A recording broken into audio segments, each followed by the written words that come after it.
Inspector Tayay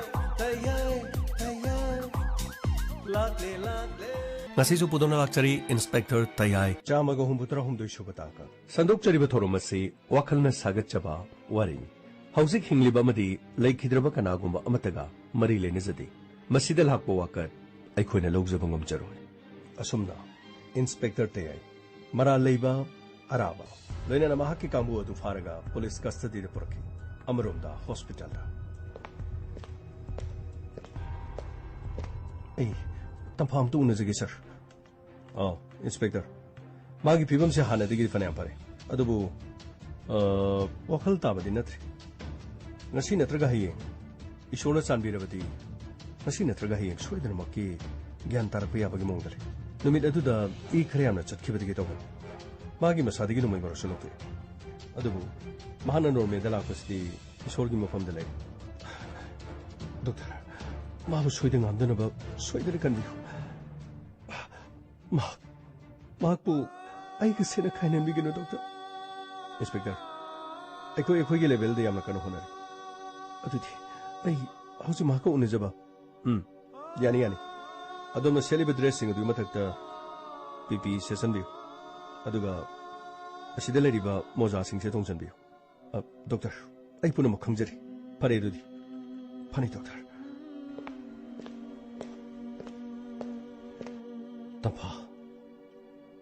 Tampha Tabro Aina kori basibu nangu Tadra bro Siyo Ai Yekna bapunamak Ngasidi machi bapiduna langa Haujiti Aikhoina pairamba kesado Aikhoina soidana mai palak Thogdok asida chenariba Makhoi manga Ataka Nangonda khut tharamba mocha amadi diben Makhoi ki punchi loikredana Hauji, suknatangi wali bahibabu karam chawba oijabata thiba aduga masatagi khanba leba kasigi minister thoba katha aduba tamha si makeup tholo si aina kawri basinang amuktang di khumu kaidobage si ai nangna kariguma makeup tholoktuna engona kawdriba mak Aigi iya sida ising marik amata taro haiduna ngasi phaba tatri se tapa se hogalo tapa se yek na bupunamak aina khudum challebane tampa se hogalo nang hogalo raibra ha nang hogalo raibro oh atudi nang na ibunung siriba punamak namthak minamane punamak oidabani asinatra aina nangbu kiyagi matik nuksijaba aina mapanda larik tamduna leibu matamda nangna matam adu atopa miyoi amaga lohongani haina takhibadagi aina lamdam asida aina hana lakidaba se hogolo kariguma nangna phatanung da tholabadi ai isa ai thanda sijagani tampa aina si anga hobugi matokumna leli basinan thang Kumo. Aku ini yang apa pun mak, masana marali arah bani. Aduh, minister thoba ketinggalan bani. Se, tampa. Amuk tu kumo kita begitu tampa. Tampa, nang kumlaroi habinatra. Oh, nang kumlaroi. Pare, aduh di. Aina mo pamasida nangi da making nuduna kari kanakani ngasidi nangi tayay ang ahobugum ole punsibo mamalkang ni hinga dabani haiduna mi pungkuri magtatakto na leramba nangi tayay ngasidi isa itenda sijaning mapauri si kumo tapa kumo nang kumuroy dro si kariga ibu dugo hali Karigi de mukta nang naibulak naribagay.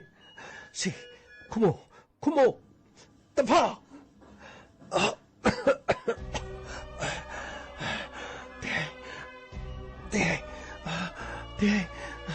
Ayan na kiye, tapa, si, ai ladies nang kari ki damak ki dori bino si ai no diego si doctor nurse doctor tapa mi kap thore tapa si gyan tare tapa si ayo kanano nang kiribo ai aman bangakta aduka ai bu aman banabi mada ita chalame te ai mufum aduta te ai yorom di te ai ai bu thado pigano te si te ai bu punchi chu pagi thado pigano ai bu la aman balambi de ithanta chalan gano ai bu aman balambi de ithanta chalan gano te ai tapa si yo ai narista kana matana nang bu na tuna ma shon ma aduka nangonda khuna thaba mi sing ado makoi gi makun cheloi khirabani aduga maduda chenari ba makoi kangu sing ado masa gi mara jar bani se hauji nang gyan tare dana nang bu kana na ingonda gi munduna puduna chakani se tapa nasi de yam nuai sir somda kita topiro sir yani I'm taking you hello gyan tabirabra som gyan tabirabra hoi doctor ai gyan tajari simbang delip libasi adum kanano khambibra doctor ai khangjai ai gi hakchang gi thawai ai gi punchigi lengdraba ai gi nungsiba ai gi te haini ai masak munu khangjai oh yam nuwajari hauji gyan taraglabani na ICU stigi ward chi hongna na batau tabi yaro adudi sir ngahaktung ni baga ward to ina thina biro hauji ki thopi ne na batorsi thank you doctor thank you tapa ai ward ta nangbu soidina ngairamaki adu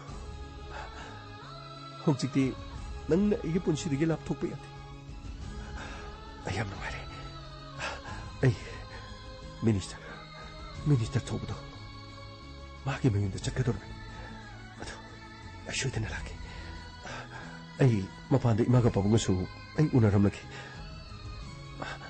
te ningthijana chatpiu ko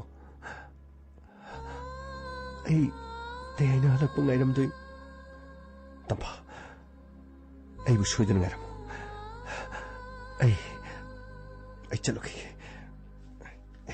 Santos madam to pasi gyan takre Santos yam nong ai kre as ngasi di yam nong ai madam to pasi ngo sar gi manak ta leisi ngo madam to pasi ngo sar da mana karino to buse as yam nong si no kon gre ne as madam to pasi as Madam, we love you, madam. Karino, mapanda gangmenya torisi karino. Ningsel sina makondi tadre. Nang nagyan tarak pa sida. Harap zita na tawjari banini. Santos, Rahul, Bimo, Yengo, madam si gantare, Yengo. Kuya madam gantare. Santos, Rahul, Yengo. Kuya madam si gantagre. Yam nunumay.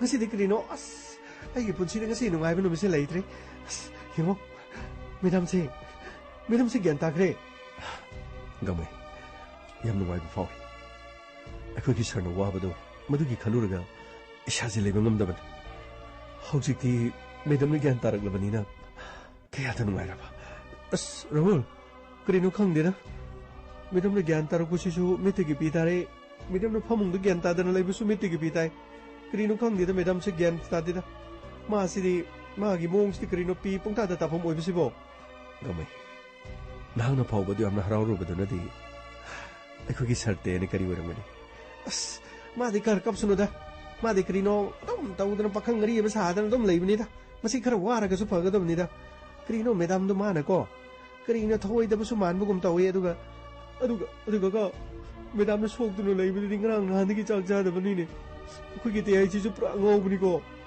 ꯃꯁꯤꯁꯨ ꯄꯨꯔꯥ ꯉꯧꯕꯅꯤꯍꯦ ꯌꯥꯔꯦ ꯌꯥꯔꯦ ꯁꯥꯔ ꯊꯣꯛꯂꯦ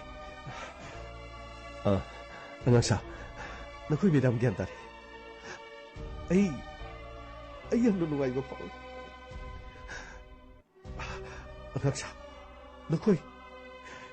ꯅꯈꯣꯏꯒꯤ ꯂꯃꯟ ꯇꯣꯟꯁꯤꯜꯂꯕꯅꯤ ꯅꯈꯣꯏ ꯄꯨꯝꯅꯃꯛꯀꯤ ꯊꯧꯅꯥ ꯑꯃꯗꯤ ꯅꯈꯣꯏ ꯄꯨꯝꯅꯃꯛꯀꯤ ꯂꯤꯡꯖꯦꯜꯅ ꯐꯠꯇ꯭ꯔꯕ ꯌꯦꯛꯅꯕ ꯑꯅꯤꯗꯨꯕꯨ ꯃꯊ꯭ꯋꯥꯏ ꯂꯥꯎꯔꯦ ꯑꯗꯨꯒ ꯃꯔꯥ ꯂꯩꯕꯁꯤꯡ ꯑꯩꯈꯣꯏꯅ ꯐꯥꯗꯨꯅ ꯊꯝꯂꯤꯕꯁꯤꯡ ꯑꯗꯨꯁꯨ ꯑꯩꯈꯣꯏꯅ ꯄꯨꯊꯣꯛꯇꯨꯅ ꯑꯍꯤꯡ ꯑꯗꯨꯗ ꯃꯈꯣꯏꯒꯤ ꯃꯔꯥꯜ ꯌꯥꯍꯜꯂꯦ ꯃꯁꯤ ꯄꯨꯝꯅꯃꯛꯁꯦ ꯅꯈꯣꯏ ꯃꯌꯥꯝꯒꯤ ꯑꯄꯨꯟꯕ ꯄꯥꯡꯒꯜꯅ ꯃꯥꯏ ꯄꯥꯛꯂꯛꯈꯤꯕꯅꯤ ꯁꯥꯔ ꯑꯗꯨꯒꯤꯗꯤ ꯀꯔꯤꯁꯨ ꯈꯟꯕꯤꯒꯅꯨ ꯁꯥꯔ ꯑꯗꯨꯒ ꯁꯥꯔ ꯂꯩꯕꯥꯛꯁꯤꯒꯤ ꯌꯦꯛꯅꯕ ꯈꯨꯗꯤꯡꯃꯛ ꯁꯥꯔꯅ ꯊꯦꯡꯅꯕ ꯈꯨꯗꯤꯡꯗꯗꯤ ꯁꯥꯔ ꯁꯥꯔꯒꯤ ꯃꯥꯡ ꯊꯥꯗꯨꯅ ꯑꯩꯈꯣꯏ ꯑꯗꯨꯃꯛ ꯂꯥꯟꯊꯦꯡꯅꯒꯅꯤꯌꯦ ꯁꯥꯔ ꯒꯪꯃꯩ ꯑꯩ ꯈꯪꯏ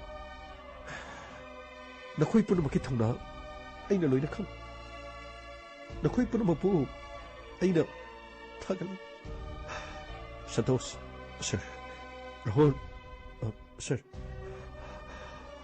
ꯕꯤꯃꯣ ꯁꯥꯔ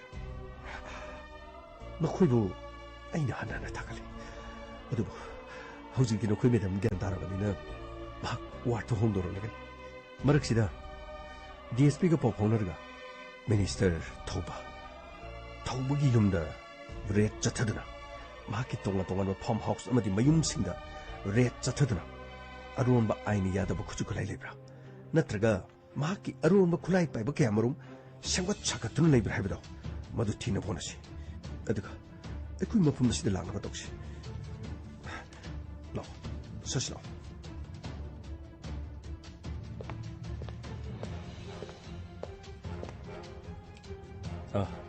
ꯑꯉꯥꯡꯁꯥ ꯑꯁꯤꯗ ꯂꯩꯔꯤꯕꯁꯤ ꯅꯈꯣꯏ ꯃꯦꯗꯥꯝ ꯇꯝꯐꯥꯒꯤ ꯏꯃꯥꯒ ꯄꯥꯕꯨꯡꯒꯅꯤ ꯑꯩ ꯍꯥꯏꯐꯦꯠꯇ ꯀꯧꯔꯝꯒꯦꯀꯣ ꯐꯒꯅꯤ ꯁꯥꯔ ꯏꯃꯥ ꯄꯥꯕꯨꯡ ꯅꯁꯥ ꯈꯨꯔꯨꯝꯖꯔꯤ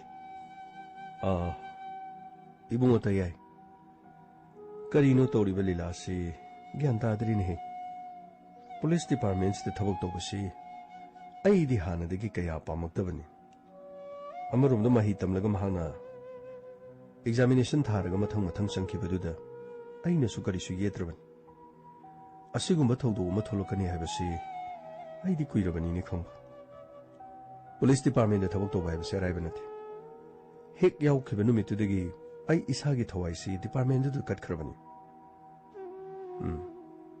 ꯀꯔꯤꯕꯨ ꯊꯣꯛꯂꯒꯗꯕ ꯑꯩ ꯒ꯭ꯌꯥꯟ ꯇꯥꯗꯦ ꯏꯕꯨꯡ ꯑꯇꯩ ꯍꯥꯏ ꯗꯣꯛꯇꯔꯅ ꯍꯥꯏꯕꯗꯗꯤ ꯀꯔꯤꯁꯨ ꯇꯧꯔꯣꯏꯗꯤ ꯍꯥꯏ ꯑꯗꯨꯕꯨ ꯍꯧꯖꯤꯛ ꯐꯥꯎꯕ ꯃꯥꯅ ꯒ꯭ꯌꯥꯟ ꯇꯥꯗ꯭ꯔꯤꯁꯤꯕꯨ ꯀꯔꯤꯅꯣ ꯏꯕꯨꯡꯉꯣ ꯁꯤꯕꯨ ꯏꯃꯥ ꯄꯥꯕꯨꯡ ꯑꯩ ꯏꯃꯥꯒ ꯄꯥꯕꯨꯡꯅ ꯉꯥꯡꯕ ꯇꯥꯗꯨꯅ ꯑꯗꯨꯝ ꯂꯩ ꯍꯧꯖꯤꯛ ꯇꯝꯐꯥ ꯒ꯭ꯌꯥꯟ ꯇꯥꯔꯕꯅꯤ ꯃꯍꯥꯛ ꯍꯧꯖꯤꯛ ꯑꯩꯒ ꯋꯥꯔꯤ ꯁꯥꯟꯅꯔꯒ ꯊꯣꯛꯂꯕꯅꯤ ꯀꯔꯤꯅꯣꯅꯦ ꯍꯥꯏꯁꯤꯕꯣ ꯏꯕꯨꯡ ꯇꯦꯟ ꯍꯥꯏꯔꯤꯁꯤꯕꯨ ꯀꯔꯤꯅꯣ ꯍꯥꯏꯔꯤꯁꯤꯕꯣ ꯑꯆꯨꯝꯕꯅꯤ ꯄꯥꯕꯨꯡ ꯇꯝꯐꯥ ꯒ꯭ꯌꯥꯟ ꯇꯥꯔꯕꯅꯤ 이마, 아이고 말이 사나르가 독자라버니.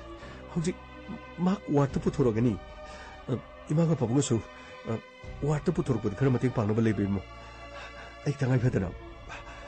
계속 먹이더만. 아이 스테이션 잡다비야트. 아이 아무나 소이다는 학생이마.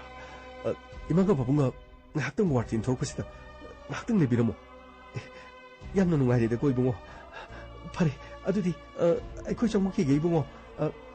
낭수네 호랭아 할레르가 라우고 이차시네네 뭐 토이 누가이잖아 뭐 낭 타복질러서 그럴 라우고 그리노 이마 하이비리도고 아이 슈이드는 락세가니 바봉 아두디 이마 아이 파쩌쩌루기 아두가 뭉락세기 파리 봉 얌노 누가리다 이제 하던 파기 안 다리 라우니 마마 라우니 아무때 이행무시 라우니 짜시 라우니 라오 Sir, okay, imaga papung gasidi kasi nahan mani uli siya, sir. Ni yam na faramdong mali, sir. Macam pigyan tari hai bada mamaga mapaga na haraw jab siya mo ni. Oh, kaya ada nung sirang mo ni. Ni gidi mamaso mapaso lay jaban ni na. Macam na pata nung datulog po da. Mamaga mapaga na waba siya ulag ako. Ito ko, sir. ꯑꯩꯒꯤꯗꯤ ꯏꯃꯥꯁꯨ ꯂꯩꯇꯦ ꯏꯄꯥꯁꯨ ꯂꯩꯇꯦ Sir, gawin na kari gumapata nung datolo di, sir. Ay, hindi ka nanawabi gani, sir.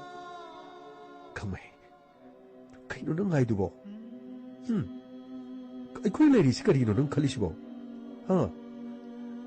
Si, apang ba? Atom na hay ka. Tayo mga sida, mamamapalay ba kaya? Mamamapalay ta ba kaya? Tunga-tungan ba kaya ni hingli ba si Nanggi, ima amadi, nanggi pabu. Madulik trabaso nanggi su, nanggi nung sira ba ipu umalay di ba dudi? Ay gidi ipasulayti. Atuk, ipusulayti. Ay ko'y tayo bang sida ne? Ay ko'y hingli ba po na magsi? Makal kayagi, tungan-tungan na sulo na ni hingli ba siya? Yung, kanahaman na, apupi mamalay mo. Kanahaman na matsalay mo eh. Kanahaman na mabunglay mo. Kanahaman na madahulay mo eh. Kanahaman na mabilay mo eh. Kanahaman na animaglay mo eh. Aduga gamay. Kanahaman na ne. Magini ba na mami paubalay ta mami sulay di ba ni? Aduga di chume sir. Aduga sir. Nasi medam tampagi mamaga mapagan waza ba si uba da sir. Punong si kanunong si bagiwani da sir. Aduga di sir. Ay gidi ka na sulay trabaso. Gamay gidi rahol sulay. Santo sulay. Bimo sulay. Sir. Aduga. Sir sulay. Aduga. Medam tampa sulay ko sir. Achumari. Nanggi maha. Nanggi medam tampa na uwi ka daban. Nanggi apo pa na. Ay nauwi ba tawa nini? Si. Ay nahari ba si tao? Nanggi luhong mo namin tadi. Nanggi imaga papunga to. Nanggi medam nga igan uwi ka doon. Nanggi na magta kanalay ti hari ba no? Ha? Nanggi na magta kanasulay ti hepa si kanana hari ba no? Sir. Kasi di am nunungay sir. Sir giwa si tawa ba ko sir? Ay di puning sinong sirag po na iba ko sir. Ay nakali. Singilam na po pag ang may di. Umama pa sulay ti. Matsim na ako sulay ti. Kana sulay ti na kan man iba sir. Ano po sir? Ay di kautok ulit na ko sir. Ay gidi sir te ay gamidam ko sulay ko. Ay gidi sir midam ko sir te ay galay. Ay di kautok iba ko sir. Ano sir? Ay kasi di amaraw ko sir. Medam da paso gyantare. Ay giso imaga pa mong layre ko sir. Siya, kani ginugagawin lang na. Nasiya di am na sontari do ba? Adum na tawag ko. Nang di, nung kinukitaw doon na fagitaw doon na layba do. Madunong pagsi. No, ay ko'y tawag yan na wali. Kani ginugagawin am na sontari ba no? Yang, santoso kaple. Rahul su, di mo suloy na kaple. Nang giwahi do di yung. Yung, itaw gamay. Sir na hari siya sumali. Nang ginamag, ako'y liri ba mayam say, nang gisilinaw nga kanini. Nang nachingmi mo inapok na baso.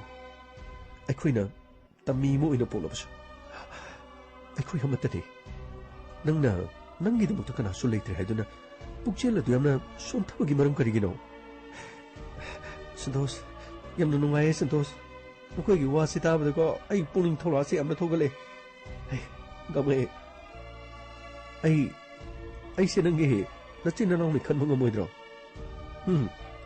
Rahul. Ay nakoy may ampo naman po. Ay gitsilinaw na enadong kalida. Ado ka. Nang nasarang tayo do karino. Nanggi ka nasulit ti hayo do. Ado ka karino. Ay ko siya. Nanggay imaha magigarba tigi po minadrabas. Sanalipak Manipur. Lamdam mo sige lipak lihaw to po di ba? Amat tangay na ba? Saksu kena na ba? Tsaba tagpa. Hawrakpam. Culture. Iroon iyak. Puno mo. Tsap mana doon na lang. Iba'y ko'y mo. Karigino. Nang nating ang sontari pa karigino. Rahul. Ay di kasi di punong siya kanang nagsigiban nila. Ano yari na ko'y may am na suloy ni kape ko. Ano ay kaparang yaba. Ano di sir. Ako kitabag to sila sir. Kamay. Saan na ba siya? Hauzik. Minister Thoba. Mahaki. Tsap-tsaba. Marala do ko'y putok na po na patawin. Madugi matunda. Ako'y mapamasi ng laksi. Come on. Saan na ba siya? Chalo. Gari tano ba to? Fagdi sir. May am lakyo. ai gari thoki ko mẹ lakyo ai gari thau dre ko amuk tong hung to dene bira tak ni he lawo gari thore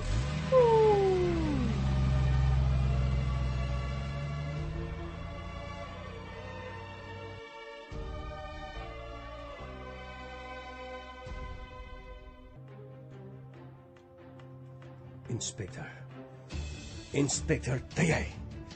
Inspector Tayay! Tayay! Mitibong mitamacha! Nakoy adugyap na libabu. Makoy mga tarug pakarabasu. Nakoy karito dunulike. Kari sunataba. Star ohum kakaba. Aduga. Police Department namagi. Pikraba jaga amad oshi oiraga. Aigi mayokta. Aigi yeknaba oiduna.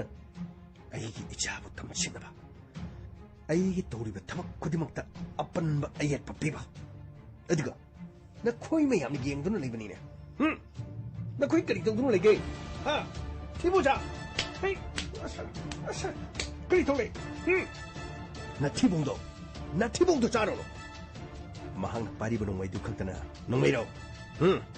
Nakoy da ina atang ba nung may pahin na. Nakoy bu thaktu na thambagi kari kanari bage. Yung Inspector Tayaygi Machanapi. Aduga mahakki mama asombi. Amaromdana mahakka nungshinazabi DSP tampa.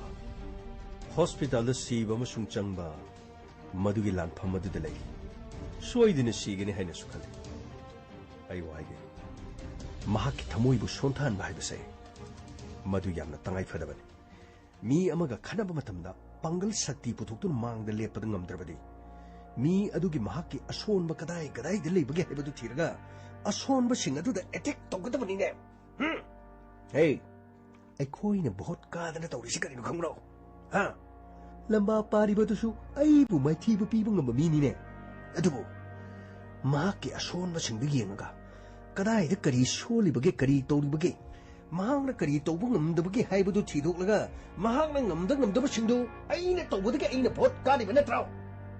Mithibong singste ngasi noina chawjaribado aina minister odagini aina minister from masdagi hantaki batarabadi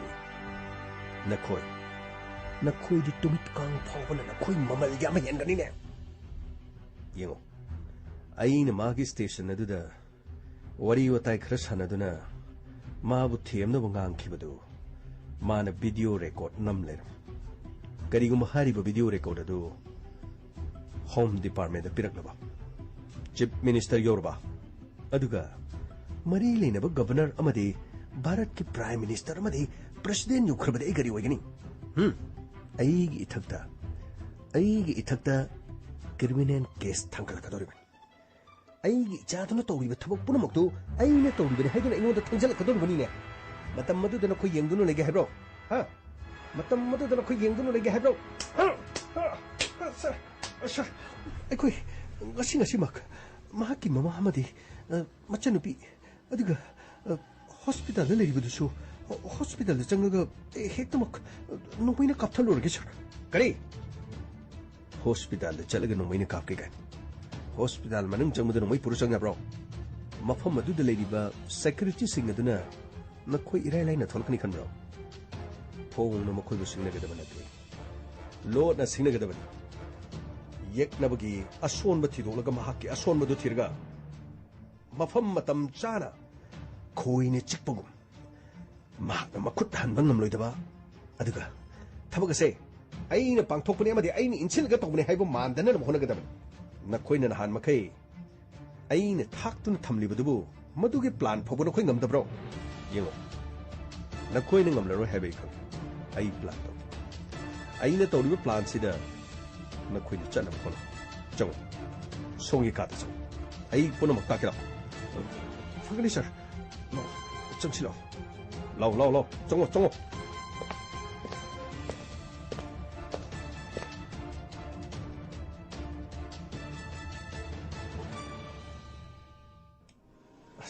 yabo kara tuno thoke dor ge gari se gari ni ne gari no na hangai di car koi besa bani ꯀꯗꯥꯏꯗꯒꯤꯅꯣ ꯄꯥꯕꯨꯡꯅ ꯊꯧꯕꯒꯤ ꯒꯥꯔꯤꯔ ꯀꯩꯅꯣ ꯃꯈꯣꯟꯁꯤꯁꯨ ꯀꯩꯅꯣꯝ ꯏꯇꯧ ꯇꯧꯔꯦꯅꯦ four motor ꯕꯨꯠ ꯃꯈꯣꯟꯒ ꯆꯞ ꯃꯥꯟꯅꯩ ꯀꯔꯤꯅꯣ ꯌꯥꯝꯕꯨꯡ ꯇꯧꯔꯤꯁꯤꯕꯣ ꯑꯁ ꯌꯥꯔꯦꯍꯦ ꯈꯔ ꯊꯨꯅ ꯆꯠꯁꯤ ꯒꯥꯔꯤꯗꯨ ꯊꯧꯔꯗꯤ ꯍꯣꯔꯦꯟ ꯃꯣꯏ ꯊꯣꯡꯒꯥꯟꯗ ꯈꯥꯝꯃꯁꯨ ꯑꯩꯈꯣꯏꯅꯤ ꯈꯪꯒꯅꯦꯃꯤ ꯃꯣꯏ ꯃꯕꯨꯡꯗꯨ ꯌꯥꯝ ꯁꯤꯡꯕꯅꯦꯃꯤ ꯀꯥꯔꯗꯨꯗ ꯑꯃꯨꯛ ꯑꯩꯅꯤ ꯈꯪꯅꯤ ꯅꯪꯅꯤ ꯈꯪꯅꯤ ꯑꯗꯩꯗꯤ ꯋꯥ ꯊꯣꯛꯀꯅꯦꯕ ꯑꯗꯨꯅꯅꯦꯃꯤ ꯑꯩꯈꯣꯏ ꯄꯥꯕꯨꯡꯒꯤ ꯑꯦꯛꯇꯤꯚꯥ ꯑꯃꯟꯕꯁꯤ ꯄꯨꯔ ꯂꯥꯛꯑꯕꯅꯦꯃꯤ ꯁꯤ ꯑꯣꯏꯔꯗꯤ ꯃꯣꯏ ꯊꯣꯡꯒꯥꯟꯗꯨꯗ ꯍꯣꯔꯦꯟ ꯇꯛ ꯈꯥꯝꯖꯜꯂꯒ ꯏꯆꯟ ꯇꯣꯝꯕꯤꯗꯨ ꯐꯠ ꯊꯣꯛꯂꯛꯄ ꯀꯥꯟꯗꯨꯗ ꯅꯨꯡꯁꯤ ꯅꯨꯡꯉꯣꯟ ꯋꯥꯔꯤꯗꯨ ꯈꯤꯇꯪ ꯁꯥꯟꯅꯔꯝꯃꯒ ꯁꯤꯒꯤ ꯁꯦꯅꯤꯇꯥꯏꯖꯔꯁꯤꯒ ꯑꯗꯨꯒꯅꯦ ꯁꯤꯒꯤ ꯃꯥꯛꯁꯀꯤ ꯃꯄꯨꯟꯁꯤꯒ ꯑꯝꯇ ꯄꯤꯔꯝꯒꯦ ꯇꯧꯕꯅꯦꯕ ꯑꯁ ꯀꯩꯒꯤꯅꯣ ꯃꯤ ꯑꯃꯣ ꯁꯦꯅꯤꯇꯥꯏꯖꯔꯒ ꯃꯥꯛꯁꯀ ꯃꯥꯁꯨ ꯀꯣꯛꯊꯣꯡ ꯑꯃ ꯂꯩꯔꯝꯒꯅꯤ ꯑꯗꯨꯕꯨ ꯌꯥꯝꯃꯨꯡꯅ ꯁꯤ ꯑꯃꯨꯛ ꯄꯤꯁꯦꯅ ꯍꯦꯛꯇ ꯍꯧꯔꯛꯏꯁꯨ ꯀꯃꯥꯏꯅ ꯇꯧꯔꯤꯅꯣꯕ ꯑꯁ ꯏꯇꯣ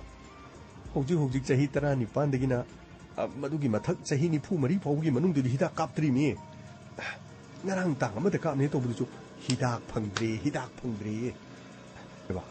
ꯑꯩꯗꯤ ꯉꯥꯏꯕ ꯉꯝꯗ꯭ꯔꯦ ꯅꯍꯥꯟꯗꯒꯤ ꯑꯃꯨꯛꯇ ꯍꯤꯗꯥꯛꯇꯣ ꯀꯥꯞꯊꯣꯛꯑꯣꯅ ꯑꯩ ꯁꯦꯟꯅꯗꯅ ꯂꯩꯕꯅꯦꯕ ꯑꯗꯨꯕꯨ ꯍꯤꯗꯥꯛꯇꯣ ꯐꯪꯗ꯭ꯔꯦ ꯍꯥꯏꯔꯝꯅꯤ ꯀꯩꯗꯧꯗꯨꯅꯤ ꯃꯗꯨ ꯃꯊꯥ ꯁꯥꯔꯦꯕ ꯃꯣꯏ ꯅꯨꯄꯤꯗꯤ ꯈꯔ ꯀꯦꯔꯤꯉꯩꯗꯅꯦ ꯃꯆꯤꯟꯗꯨ ꯂꯤꯞꯁꯇꯤꯛꯇꯨ ꯉꯥꯛꯁꯪ ꯉꯥꯡꯅ ꯇꯩꯕꯗꯨ ꯃꯥꯛꯁ ꯎꯞꯁꯜꯂꯗꯤ ꯎꯗꯦꯅ ꯃꯥꯛꯁꯁꯦ ꯅꯨꯄꯤꯁꯤꯡꯗꯤ ꯌꯥꯝ ꯎꯞꯅꯗ꯭ꯔꯦꯃꯤ ꯃꯔꯨ ꯑꯣꯏꯅ ꯂꯩꯁꯥꯕꯤ ꯃꯆꯥꯒ ꯃꯧꯒ ꯂꯤꯞꯁꯇꯤꯛꯇꯣ ꯎꯔꯔꯣꯏꯅ ꯃꯣꯏ ꯃꯥꯛꯁ ꯎꯞꯄꯨ ꯌꯥꯗ꯭ꯔꯦꯕ ꯑꯗꯨꯅꯅꯦ ꯏꯕꯨꯡꯉꯣ ꯅꯇꯩ ꯃꯆꯤꯁꯨ ꯍꯣꯔꯦꯟ ꯃꯗꯨ ꯑꯃꯨꯛ ꯎꯞꯂꯝꯗ꯭ꯔꯗꯤ ꯃꯤꯉꯣꯟꯗ ꯂꯥꯟꯅꯔꯗꯤ ꯃꯥ ꯅꯥꯔꯗꯤ ꯀꯃꯥꯏꯅ ꯇꯧꯅꯤ ꯑꯩꯅ ꯅꯍꯥꯟ ꯃꯈꯩ ꯍꯣꯠꯅꯖꯔꯤꯕ ꯁꯦꯟ ꯇꯥꯟꯗꯅ ꯇꯧꯖꯔꯤꯕ ꯃꯌꯥꯝꯁꯤ ꯏꯆꯟ ꯇꯣꯝꯕꯤ ꯌꯥꯎꯗ꯭ꯔꯗꯤ ꯀꯔꯤ ꯇꯧꯅꯤ ꯑꯁ ꯆꯨꯝꯃꯤꯍꯦ ꯑꯗꯨꯕꯨꯗꯤ ꯆꯨꯝꯕ ꯌꯥꯝꯃꯨ ꯑꯗꯨ ꯌꯥꯝꯕꯨꯡꯒꯤ ꯄ꯭ꯂꯥꯟꯁꯤ ꯌꯥꯝꯅ ꯐꯖꯩꯕꯨ ꯅꯅꯥꯎ ꯑꯩꯈꯣꯏꯗꯗꯤ ꯍꯥꯏꯗꯦꯅꯦ ꯑꯩꯈꯣꯏꯒꯤ ꯅꯨꯡꯁꯤꯕꯨ ꯑꯩꯅ ꯑꯁꯨꯛ ꯌꯥꯝꯅ ꯅꯨꯡꯁꯤꯖꯔꯤꯁꯤ ꯌꯥꯝꯕꯨꯡꯅ ꯀꯔꯤꯃꯠꯇ ꯈꯪꯕꯤꯗꯕ ꯏꯕꯨꯡꯉꯣ ꯏꯇꯣ ꯅꯪꯒꯤꯁꯨ ꯅꯈꯣꯏ ꯅꯨꯡꯁꯤꯗ ꯁꯦꯅꯤꯇꯥꯏꯖꯔ ꯈꯔꯒ ꯃꯥꯛꯁ ꯈꯔꯒ ꯂꯩꯔꯒ मागिसु पिबियु गाना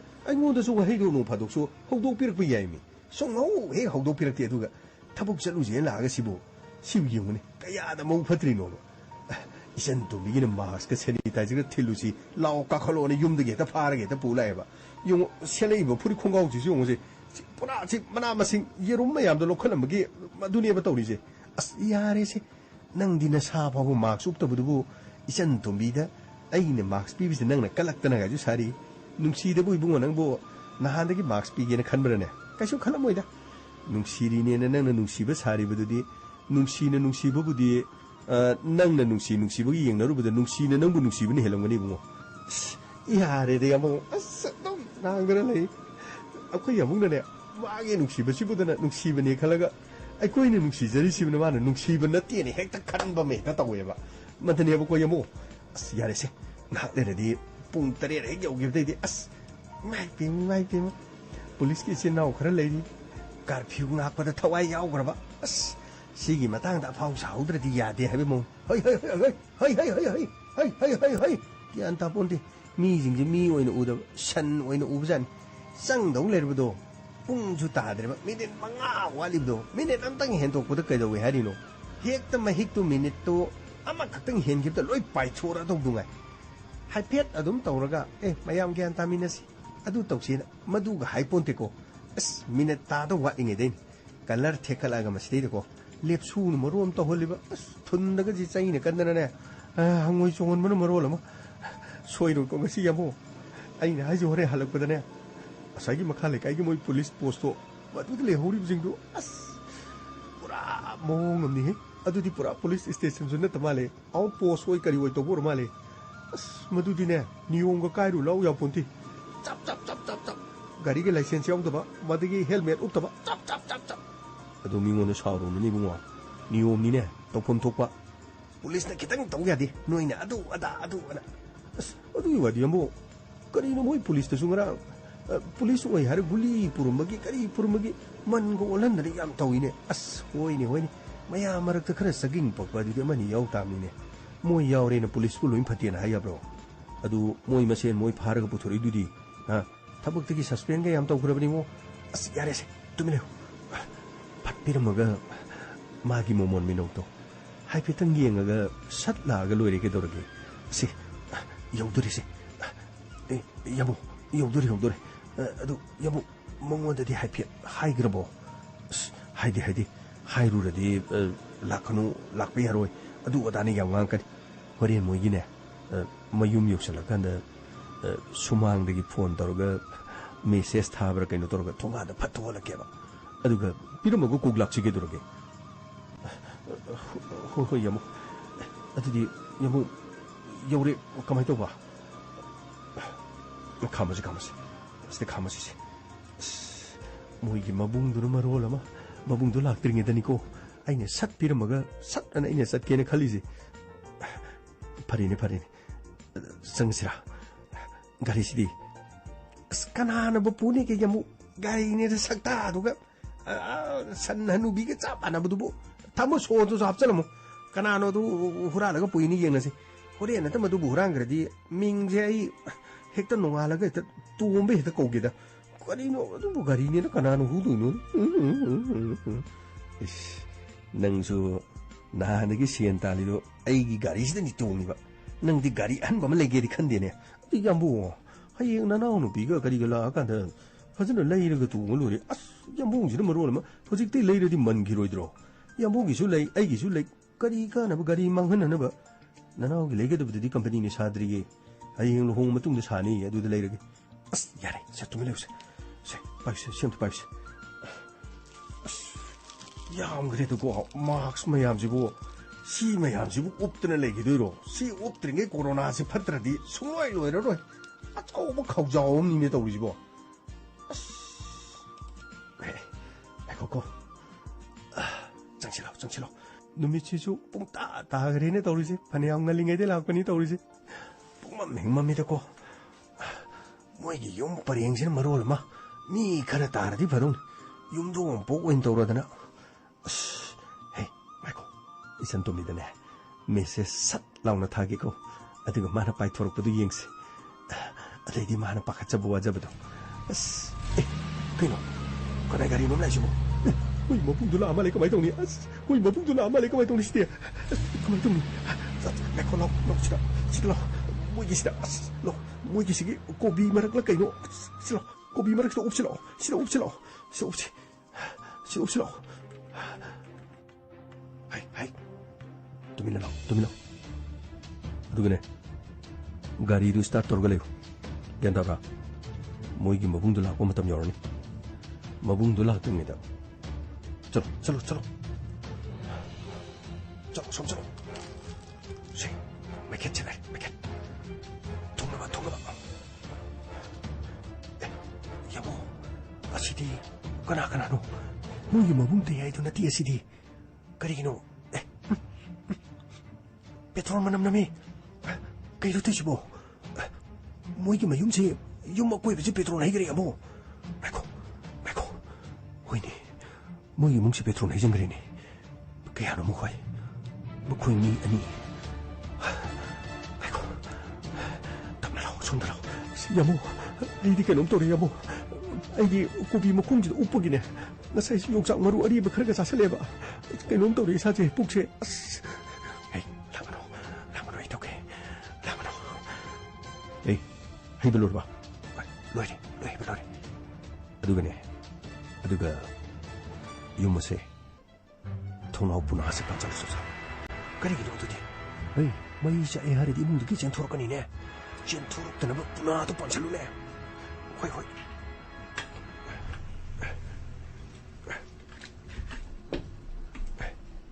ꯌꯥꯔꯕ ꯌꯦꯡꯉꯣ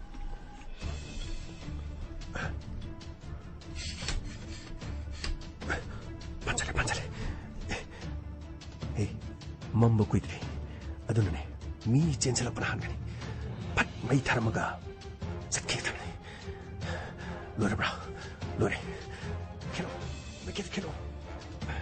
ꯍꯣꯏ ꯉꯥꯏꯈꯣ ꯑꯁ ꯃꯩꯁꯨ ꯍꯧ ꯌꯥꯗ꯭ꯔꯦ ꯇꯞꯅ ꯈꯦꯂꯣ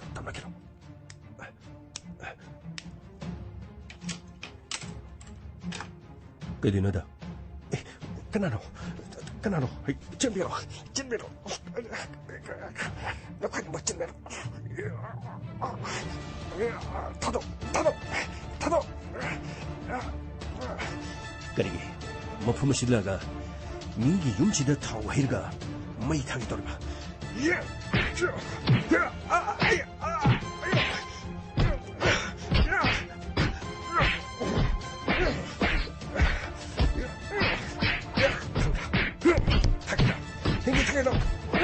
너기 юм치다. 끊어라. 아이, 아이, 야, 아이, 링거, 지 빨리 슈브라, 구도 빨리 슈브라. 그대로봐. 난 구도 빨리 그대로봐. 넌 놈의 빠르가 그리 또 드는 봐. 넌 기놈의 뒤.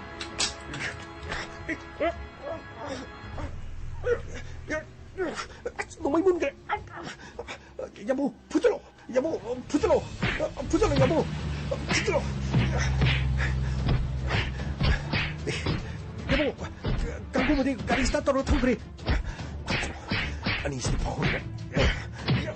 자, 넌 이제 너에게 통제하고. 에이, 좀 앵리 눈에. 이제 너에게 통제 통화 높네. 허이, 나도. 잡초가 당겨. 자, 허이.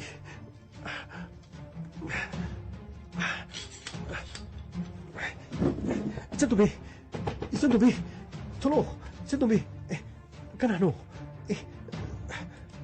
따이도, 까이도 그나이노, 까이노, 다 들어보시나, 미 아니 막코리 잡히시겠기노, 아이는 마닝도 미 푸노가 막코나 해피 따이도니네, 뭔가 내가 미 타는 자이나 비가 오브라나, 아이디 칼리니, 이제 너비, 너 그기는 뭔가 양토는 폰도고, 시대리 무식지. 너희 음식 페트롤 해질가 많이 타는 음악이다 먹더니 모두들이 에코이 니는 뭐 홈실 락거든기 단잖아 버든기 뭐코이부 파도는 탐리버네 같은 거 하시고 뭐코이디 그리기 많이 타게 돌봐 이전 놈이 너가 좀 망드는 애로 너코이기다 몽도 거고 어떻게 뭐코이부 파글가 가나하나 그리기도 먹더구나 해비도 뭐코이시 파글고 홍파홍 들어버디 야로이 코이 에이 또르게 하우지 또르게 에이 랭비야, 너가 춤추기제. 아이게 굿 아시드게. 아이네 짝빙 너 참마시 난 토크네 해비디 큰 거는. 아이게 민 드루바.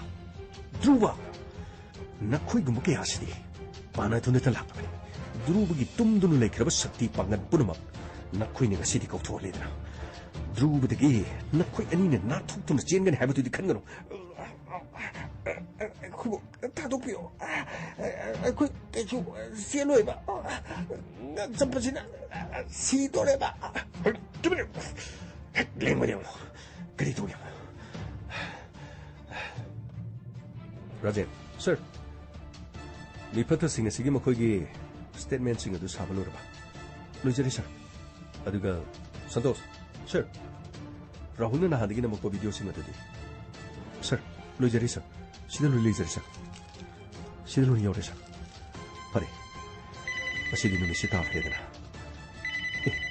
훨씬 놈이니 거리 떠오르잖아 할로 이제 놈이 거리 떠오래 따모 허지허지가 못해 카르토나 락비오 아이 거리 떠오르게 따모 락타 락비오 따모 윰도 못해 락비오 에이 거리 떠오르게 하나 해요네 따모 거기 윰도 허직 놈이 당하면 페트롤 해질래가 미는 많이 타나 보내라며 허직 수망도 뭐 거의 파도는 레이래 에 거기 놈 하이시보 그래 타모 본도 타모 아이 암 돈을 나게 sir 거기 떠오르게 sir 너무 아이 거기는 som다 미니스터 토부부 파나 보내봐 어디가 미니스터 토부는 이 윰다 막 미 타독드는 놈이 당하면 윰 많이 타는 놈이기도 막 페트롤 해질래며 하리 어디고 미싱도 파래하리.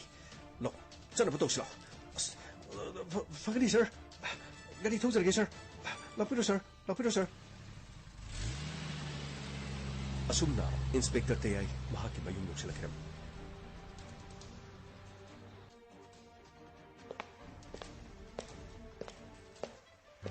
Ah, Chubuki. Kana no. Ang aksay, naku yung sila sir. Sing na ba sing lo sing ko? Pagrani sir. 드루바, 이토, 너 거기 뭐 폼시다. sir. 너 거기나 하면 그이 윤마시다. 거기가 강났잖아. 뭐기 구동 잡으러가. 뭐 폼마시다. 핫다부터 광통을 보기 오래. sir, 와폼도 sir. 그래. 뭐 폼마시다 리바 니시가 너 거기가 나면 뭐 나트로. Tamo, tamo, tadrubaga taituga natiye. Makoy mamangda lemay da tariba ni sini. Ha, idi, makoy galay badu da kaluri dana. Nakoy di ko habi yatro. Ha, nakoy tumi na lady kay gino. Sir, ay koy na haiba matan nang di. Sir na hana higda say salak badu da. Santos, sir, gamay, sir. Ani si Pazal, makum kurpunjar. Mafam madu yorga. Station de yalagi sing heriga purga. Mafam masih kanana tarik libin habido. Soy dina kangani. Chalo, chalo, chalo he, chalo. Kangi dina koi. Hey, chakyo. Hadak si kutsi maring amda sat pane. Mi pu buji hadak ki pelo idori deko. Chalo. Sian bu chele deko, no koi edom sire ko. Namidang ni he, no koi kango ko. Gari de kakalo. Ito, sir, Druba. Hoy, aidi, ngayaktan da. Parap changu pude di sentum bisuli ram da baduda. Wakala mo kaluri dana. Hoy, ado, mato karam na makushibo. Akoy, sida mask ka sanitizer ka yen balak pani. Mask ka sanitizer ka yen balak patuda. Sentum bigisu karap piram sirana sangak pani. Adaida gari khangtau thokjalak pa. Gari thorok padu mo ibai la boy ning dana. Nati, sir. Hayune. Idi sar la boy ning dana akhoi je pakhatana sigi kobi gi marum sida lot dana yende marum sida khan dana lot pani adaida mi ani ahum changaga petrol hijalaga yum se mai thado ge tawba aduga imung sigi thong ju moina lonsan ba aduga aina moi ani na mai khetring eda ngthi du chapaga aina phujabane ada moi pharaga thambane aduga itona thong hangdoga isan tombi ko thokbane aduga phone tohonbane yare ai khangi mafam matam chadana nakhoi marks yen ba chali di kramai tori no ne ha anabasu yamna sum hingat paduda sum curfew ga lebeduda marks phanga moidrana khara thingi na lakpani hoini pare hojikte muk chatkibada saida mo police ki team muk thengnarani curfew thugai na muk chai chap tare ne che sigi che payu che aigi karne se payu ne hoi horen kariguma curfew thengnarasu sigi number sida makhoi bu call tawlo adugane ngasigi di aigi yumda mateng pangamani ngasigi di makhoi bu thadok pi khro haidana ai haige ko yam nungare adudi nakhoi ni ngasi ai salamadi mabu nakhoi ni kanbiri nakhoi ni gilaman si ai ni karina singadaba no khangdri sir akhoi yamung drubagi di magi di khangdre ko ai gi oina di dum yazarani da kinum haidu haide sir pare adu nakhoi bu marks pira bro sir pizza drige sir si le nang piro hoine piro ne drobo piro ne chandomi tamo marks loksalo ne marks piba lai ne hoi tamo chandomi si marks ni sina sanitizer ne liter mangani sisu mai hobani ko fajana thamo mai khet ka khelunu ko adudi marks fajana upiyo sanitizer season biyo social distancing kharto biyo ko adudi khoi muk chalu ki pare adudi aina habdo lambida police thengnar de haro phone toro ko sanaba toro thokbani da marks thin balak pachisu ngasidi ayu ne dilai bu phaba haibu oi kredana chalo phane adudi chacharu ki ge 이봐이, 나한테, 살, 자치로, 그냥 얘기 안 하면 다 되더라. 잘하고 자자로 이게. 파래, ito. 파래. Ngasisi, isang dumi. Ngasisi, kwaiti kilay baktiba numit mo igiwarang gadabat. Adobo, anisi na lam na na. Ay, munggi awabado. Makoy na kopi rameda na. Santos, sir. Nakoy sara jenda ko. Gari ki timma mo mapam masid tharo yo. Yung masikar sangdabi aro dori. Pagli sir. Aduga ni do na tokini. Custody yoruga kangani. 전놈이 카레 섹신을 내고 나 시시 드루버기 도가 람드라바디 아이 거기 과이게 레버 티보이게 다버디 용소는 실리가 마이 타리버디 허이 타모 카레 투나 나오 아이 거기 카테 레버디 감느끼 까시도라 아이 거기 폴리스 팀 마마 통관스테 감도는 내게니 아두가 뭐 거기 라고가 있을까니 이마도 바카트는 밤도 튀어무실러 로 정치러 허이 타모 Krino nung ay pong kang di. Medam tampagiam tarak ko kitang namuk handok ko tangari. So namuk krino may taba kang umuk lamay tambi kra layram min namuk pa na taori ni taori si. Nung ay jire ko nung ay jire. Hore hindi custody yobu ko. Mako hisinga si ting to ko puro kang say makay wa kiba mayam do loin handok ko tare na. Kang tita. Pasunti nung alam dai wo sunuda po mo. Ama masungan manila.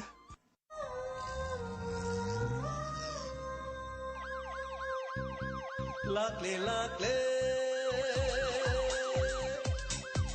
Inspector, tayay, luckily,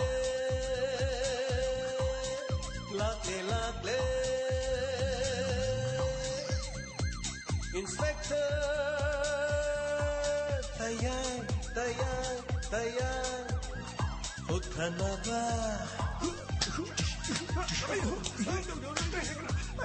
Kanbina ba? Thank you, sir. Welcome. Uthana ba? Kanbina ba? Inspector, tayay. Lakle.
Sikang biyama oiram laba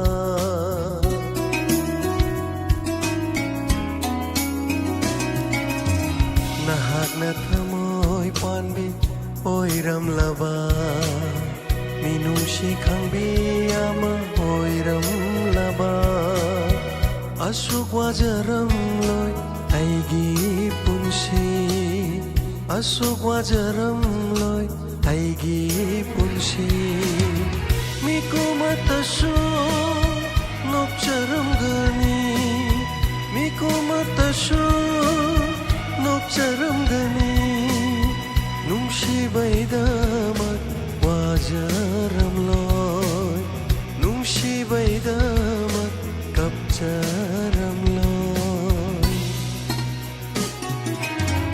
낭디 룽기 무르티니 룽기 타모이 판비니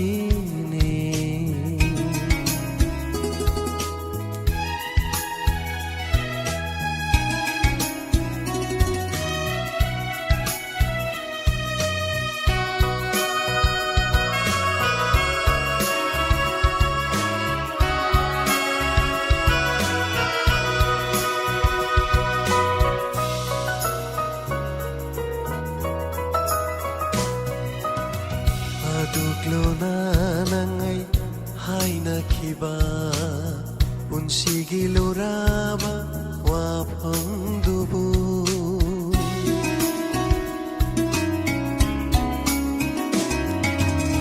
Aduglo nanay hainakiba Unsigi luraba wapang dubu Karigino nang na kay haliba Karigino nang na kay haliba Hamoy pandebo taklam libara Hamoy pandebo taklam libara Masibu nungsibagi hauna sara Masibu nungsibagi hauna sara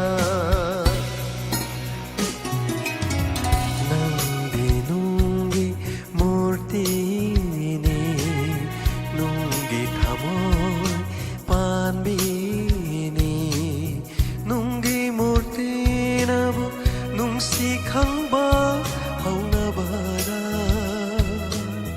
nungi thamoy dabu minungsi gini yauram gata